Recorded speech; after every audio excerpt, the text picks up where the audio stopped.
Bonjour à tous, j'espère que vous allez bien. C'est votre sœur Louis Récla. Donc aujourd'hui, par la grâce du Seigneur, nous allons aborder la deuxième partie de notre thème sur l'habillement, sur le vêtement. Grâce au Seigneur, nous avons eu la première partie où nous avons plus ou moins essayé d'expliquer les origines, les objectifs et tout le reste. Et aujourd'hui, par la grâce du Seigneur, nous allons voir en fait de façon plus pratique comment en fait, quelle est la pensée du Seigneur en fait par rapport à ce sujet-là et particulièrement chez les femmes. Voilà, et donc sans plus tarder, on va prier et recommander ces temps au Seigneur.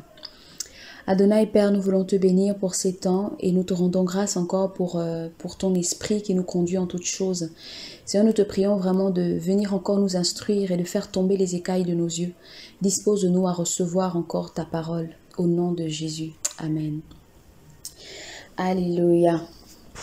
Donc voilà, comme je disais, nous allons prendre un premier passage, déjà dans 1 Timothée 2 à partir du verset 9. Donc la question qu'on se pose, c'est quelle est alors la pensée de l'esprit au sujet du vêtement de la femme? Dans le passage de 1 Timothée 2, 9, la Bible nous dit « Je veux aussi que les femmes, vêtues d'une manière décente, avec pudeur et modestie, ne se parent ni de tresses, ni d'or, ni de perles, ni d'habits somptueux, mais qu'elles se parent de bonnes œuvres, comme il convient à des femmes qui font profession de servir Dieu. » Voilà, donc on bénit le Seigneur pour ce passage. Je voudrais dire que ce passage vraiment répond directement en fait à la question de savoir quelle est la pensée du Seigneur au sujet du vêtement de la femme. Et lorsqu'on lit ce passage, il y a vraiment, comment dire, une particularité, c'est qu'en fait ce passage nous explique non pas quoi porter comme vêtement.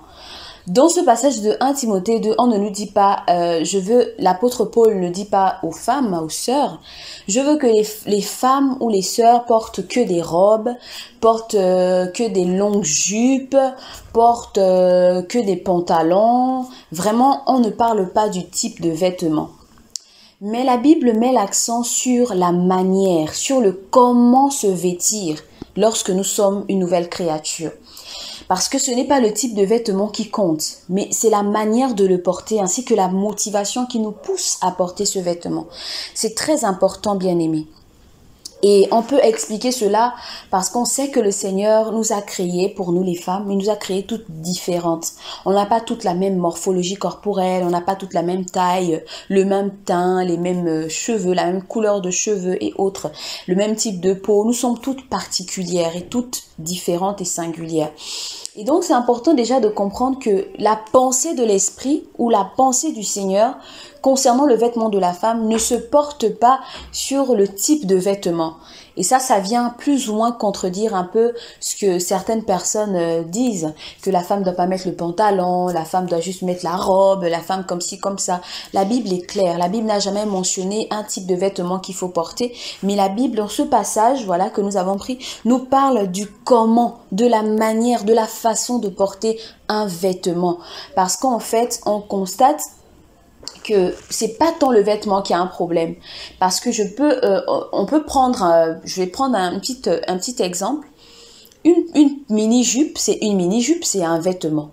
Mais toi, en fait, en tant que femme, en tant que fille du Seigneur, qui a été renouvelée par le Seigneur, qui a reçu l'Esprit du Seigneur, cette mini-jupe, quand tu vas la porter non pas à la manière du monde, mais tu vas la porter selon la manière de l'Esprit. Et c'est quoi la manière de l'Esprit? La Bible nous dit dans ce même passage que je veux aussi que les femmes vêtues d'une manière décente. Voilà, donc on va essayer de définir un peu ces expressions-là pour comprendre c'est quoi la manière de l'esprit. Qu'est-ce que le Seigneur en fait veut nous enseigner? Comment devons-nous nous habiller en tant que femmes selon le Seigneur? Le premier mot, c'est le mot décence. Et selon les définitions, on dit que la décence, c'est la bienséance en ce qui concerne les lieux, les temps, les personnes. C'est ce qui est convenable, c'est ce qui est commode. Et aussi, c'est tout ce qui facilite l'usage d'une chose et la rend utile et agréable. J'aime beaucoup cette définition. Parce que souvent, en général, lorsqu'on parle de la décence, tout de suite, on voit la longue robe, voilà, on voit une longue robe avec des longs manches, un voile à la tête, et puis tout de suite, on se dit, oui, là, cette sœur-là, elle est vraiment décemment habillée. Alors que dedans, on parle de ce qui est convenable, on parle d'une considération des lieux, donc il faudrait en fait que notre façon de nous vêtir soit appropriée au lieu dans lequel on se trouve, soit convenable, soit commode en fait aux exigences du lieu dans lequel on se trouve. Pourquoi? Parce que les vêtements que je porte quand je suis dans ma chambre à coucher, toute seule, je ne peux pas le porter quand je suis en public, je ne peux pas le porter quand je vais au travail. Le même vêtement que je porte quand je suis de façon débrayée à la maison, je ne peux pas le porter quand je vais au bureau ou quand je vais faire une rencontre professionnelle. Donc c'est important de comprendre que la décence, c'est pas tant dans le type de vêtements, c'est de comprendre en fait que chaque chose a sa place et chaque chose a son contexte. Si je porte telle tenue, je sais que je suis dans ma chambre, je mets une petite culotte, je suis seule, je suis plus ou moins à l'aise et tout, voilà, ou encore avec mon mari, pour celles qui sont mariées légalement et tout. Mais si je suis en dehors de mon cercle d'intimité, je peux plus m'habiller comme ça. Je change maintenant parce que là, j'ai un public. Est-ce que vous voyez un peu? Et le deuxième point qui m'intéresse beaucoup, c'est ce qu'on dit dans cette définition. On parle de tout ce qui facilite l'usage d'une chose et la rend utile et agréable. Souvent, quand on s'habille en tant que femme, on va mettre des vêtements qui vont vraiment nous mettre mal à l'aise. Il y a des sœurs, par exemple, elles vont mettre des vêtements très très serrés, elles sont déjà fortes de corpulence, elles vont mettre des vêtements très très serrés et quand elles vont se retrouver dans un endroit, elles seront mal à l'aise parce qu'elles n'auront pas cette facilité de peut-être bien s'asseoir, elles n'auront pas cette facilité de mouvement, voilà, de cette, comment dire, cette aisance dans les mouvements, elles ne pourront pas bien lever les bras, soulever les pieds pour monter les marches, je sais pas, attraper quelque chose parce qu'elles seront bien serrées dans leur tenue. Et là, en fait, dans cette définition, on nous parle de la facilité d'usage. Ça veut dire que quand tu t'habilles, il faudrait en fait penser tout de suite à est-ce que la tenue que je mets, je vais être plus ou moins à l'aise dans tous mes mouvements. Je pourrais lever le bras sans qu'on ne voit peut-être excusez-moi du terme, les poils au-dessus des aisselles pour celles qui se rasent pas. Est-ce que si je m'assois comme ça, est-ce qu'on va voir mes cuisses et tout. Donc c'est important en fait de réfléchir à ces choses-là. Ensuite, on nous parle de ce qui rend utile, comme on le disait. Par exemple, concernant l'utilité aussi, moi je vois le fait par exemple de se dire, bon, là je vais par exemple pour une campagne d'évangélisation, bah, je me dis si je vais pour une campagne d'évangélisation, je vais pas mettre une escarpin de 1,5 cm ou 2 cm, c'est-à-dire une paire de talons, et puis je m'en vais prêcher, je sais que je vais marcher ici et là, je ferai un porte-à-porte, je vais mettre quelque chose qui va m'être utile, je peux mettre une basket, je mets un jean, une tunique, où je me sens à l'aise, où je sais que ça va être pratique pour moi. Et pour terminer, on parle de ce qui est agréable. Ça, c'est un point très important, parce que souvent, généralement, quand on parle de la décence, hein, pour nous les sœurs, bah, on a l'impression que c'est ce qui est moche, ce qui est sans couleur, on s'habille tout le temps en noir, en gris, des couleurs sombres et tout, alors qu'on parle de ce qui est agréable. C'est agréable à quoi? À la vue également. Ça veut dire que dans cette essence-là, on n'oublie pas ce côté agréable parce que nous sommes des femmes et qu'on doit également, voilà, on doit manifester cette beauté que le Seigneur nous a donnée au travers des vêtements aussi qu'on porte. Donc on n'hésite pas à mettre des jolies couleurs, des couleurs qui expriment des émotions positives, telles que les couleurs comme le jaune qui parle de la joie, de la richesse, du rouge qui peut parler de la royauté, de la victoire, du vert qui parle de l'espérance, qui parle, comment dire, de la nature et tout. Et vraiment, c'est important de comprendre ces choses. Et ensuite, on a une deuxième expression dans le passage d'Un Timothée. La Bible nous parle de la pudeur. C'est important qu'on comprenne, en fait, mes sœurs et mes frères, voilà, qu'on comprenne la signification de ces différentes expressions. On dit que la pudeur, c'est le sentiment de gêne qu'une personne éprouve à faire des choses de nature sexuelle, ce qui est loin de la sensualité, c'est-à-dire de l'attachement au plaisir des sens. Donc, ce qu'on comprend par cette définition, c'est que lorsqu'une sœur, une femme s'habille, elle doit tout de suite réfléchir. Ah, est-ce que cette tenue que je porte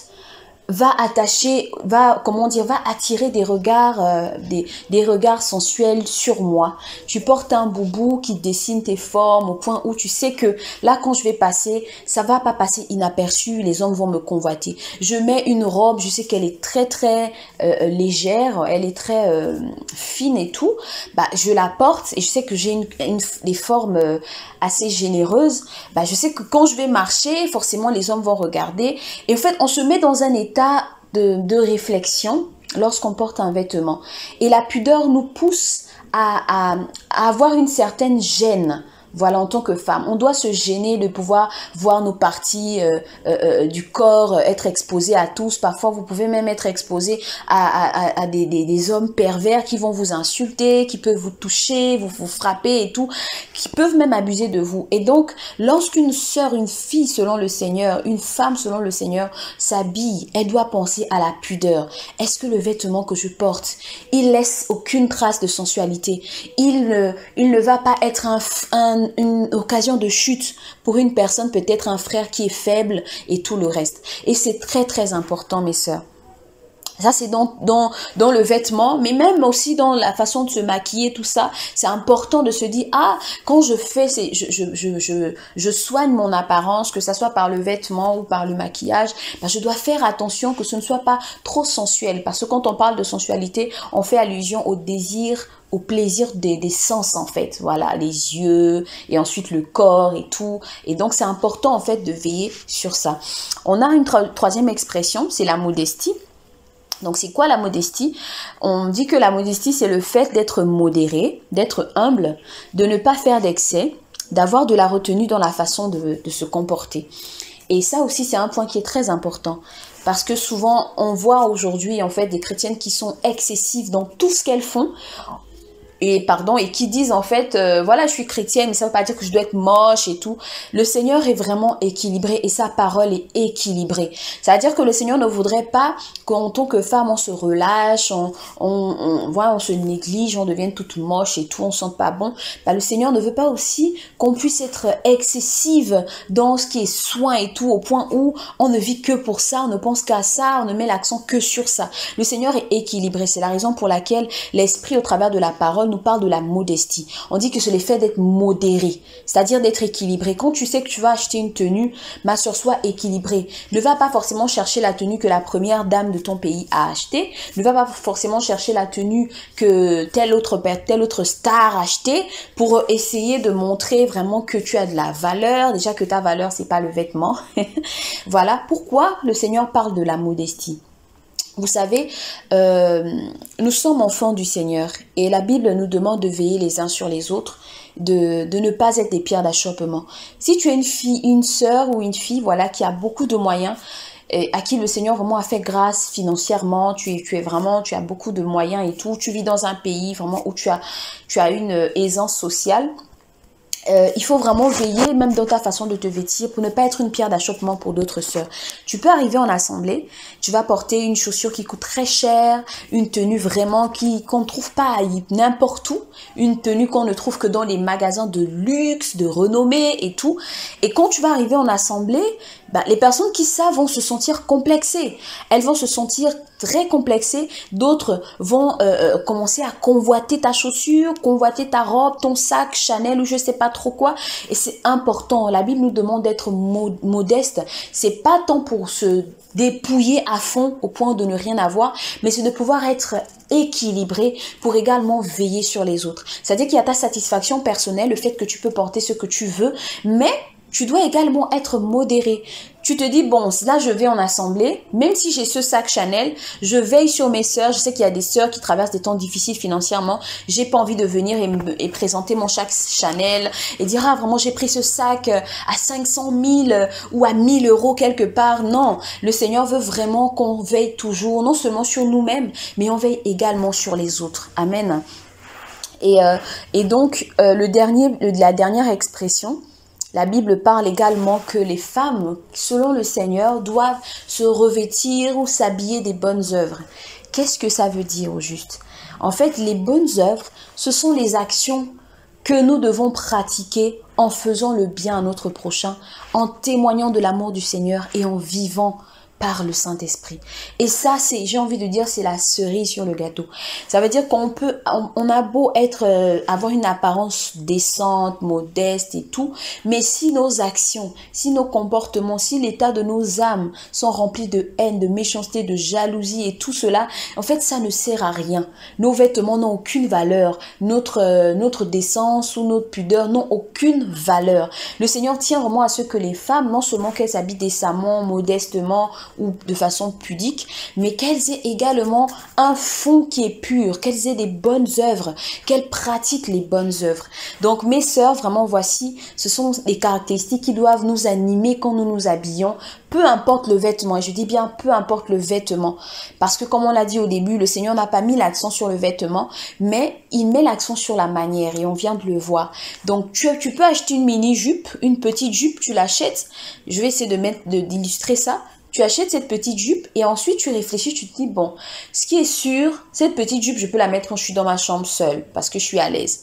Mais quand tu commences à voir une tierce personne, je peux plus la mettre parce que si je la mets, on voit mes cuisses. Donc, je mets un collant ou je peux ne pas la mettre. Si je mets un collant, ça fait que je cache mes pieds. C'est juste un exemple que je prends. Donc, ça veut dire qu'au travers des vêtements qu'on achète, on n'est pas obligé de les porter comme le monde. Parce que le monde, on sait très bien comment le monde, les gens qui n'ont pas le Seigneur, ils s'habillent. Mais nous qui avons le Seigneur nous a maintenant montré les clés.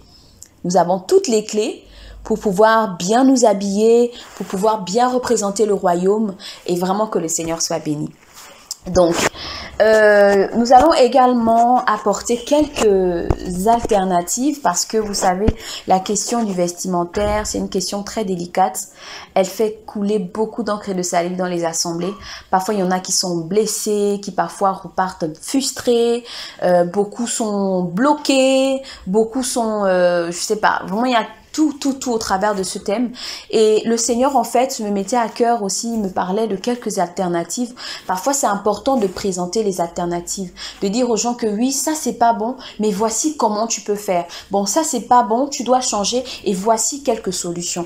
Et en parlant d'alternatives, la première chose déjà qu'il faut dire, c'est que il est important d'enseigner les femmes. Il est important de parler de ces choses-là. Parce que si on se limite juste à dire aux femmes que non, vous habillez de façon impudique, venez séduire les gens, en fait, il y a rien qu'on fait, il n'y a aucun travail qu'on mène en fait. Voilà pourquoi les choses ne vont pas forcément trouver une solution.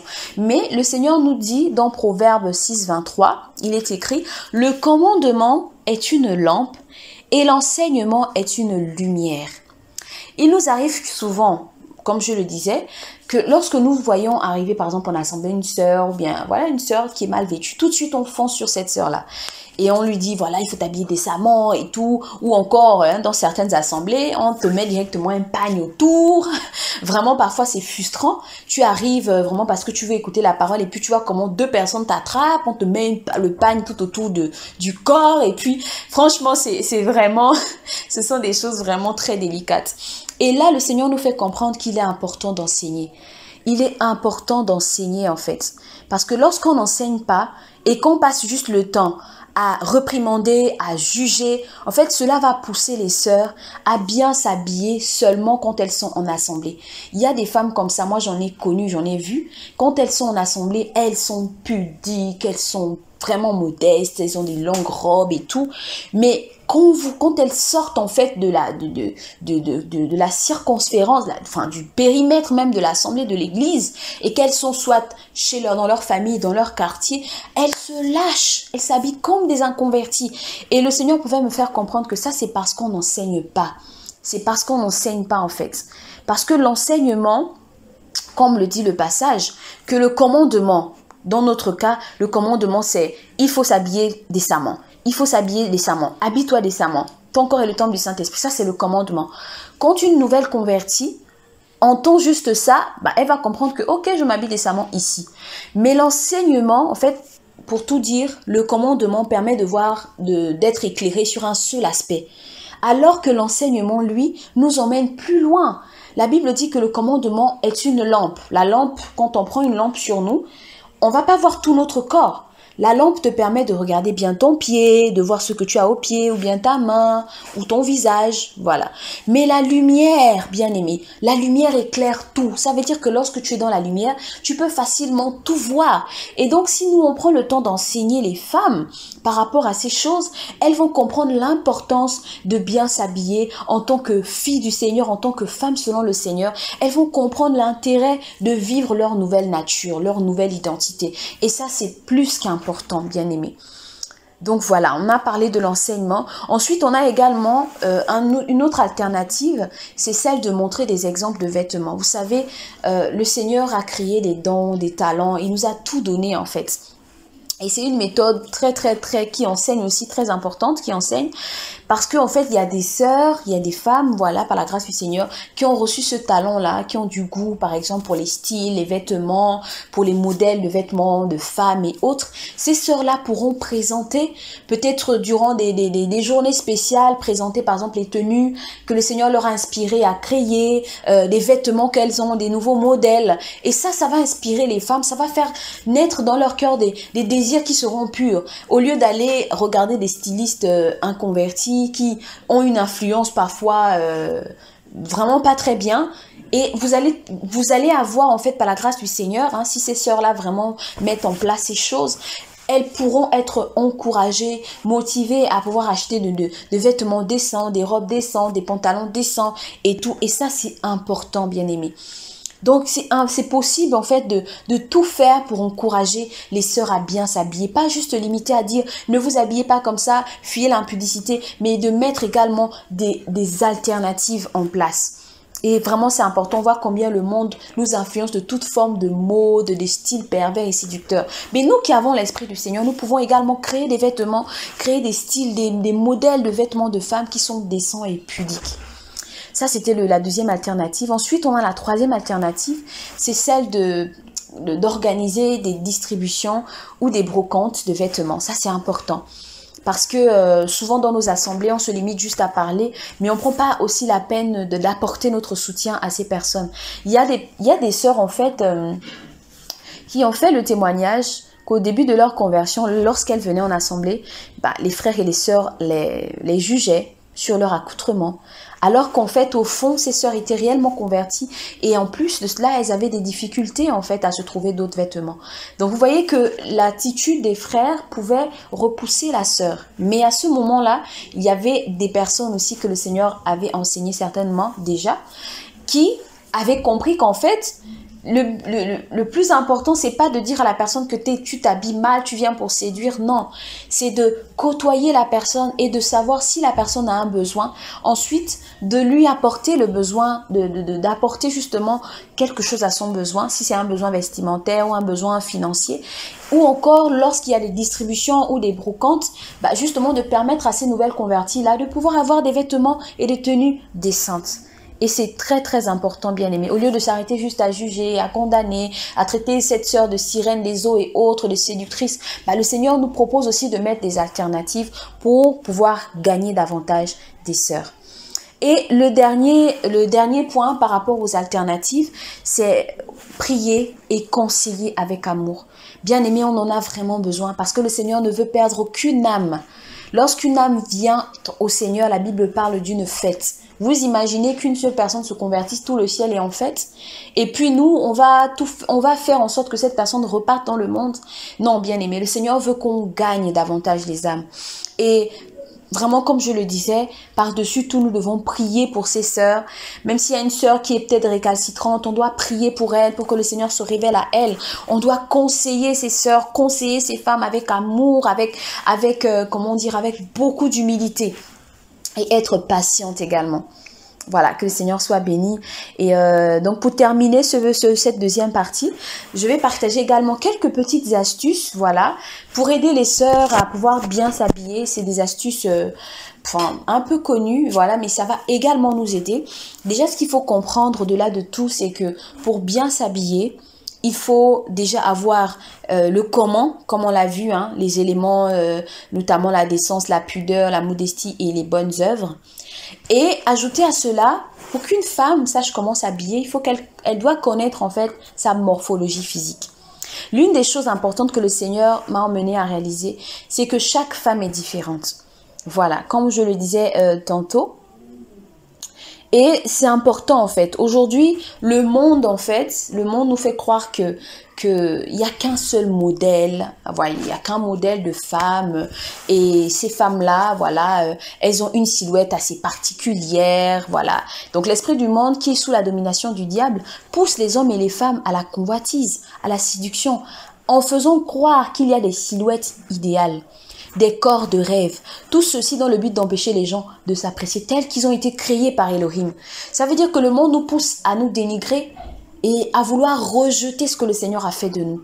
C'est véritablement l'esprit de Lucifer qui travaille derrière, bien-aimé, parce qu'il pousse beaucoup à se rebeller contre la volonté du Créateur. En tant qu'enfants du Seigneur, nous ne devons pas envier les autres. Nous ne devons pas convoiter les corps des autres. On a des sœurs, voilà, qui ont une morphologie assez généreuse, qui sont un peu pleines. Il y en a d'autres qui sont fines, mais on ne doit pas être dans une forme de guéguerre, que non, moi j'ai envie d'être grosse, moi j'ai envie d'être mince, moi j'ai envie d'être comme ci, comme ça. Le Seigneur nous a fait toutes différentes.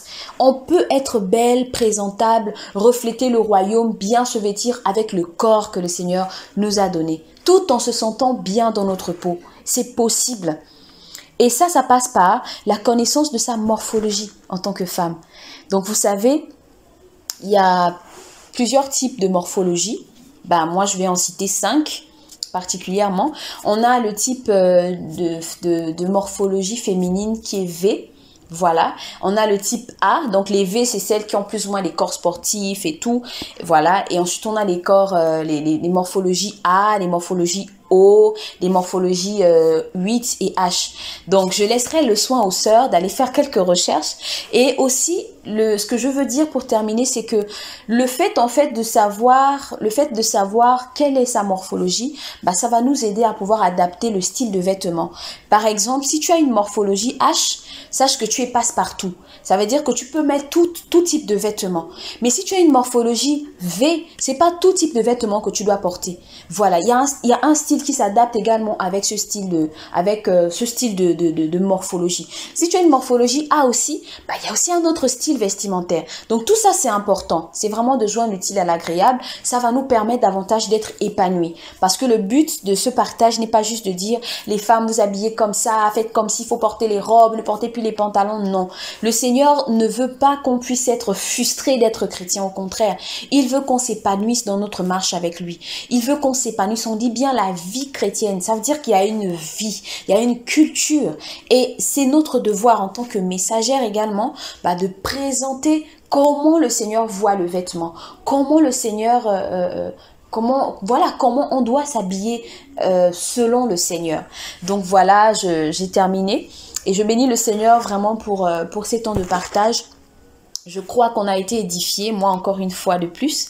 Et vraiment, je prie, si vous avez des questions, n'hésitez pas, mes sœurs, n'hésitez pas. Et que le Seigneur continue encore de nous enseigner parce que nous voulons ressembler à notre Père. Nous voulons bien témoigner du royaume. Nous ne voulons pas avoir des obstacles devant nous pour nous empêcher de témoigner du royaume.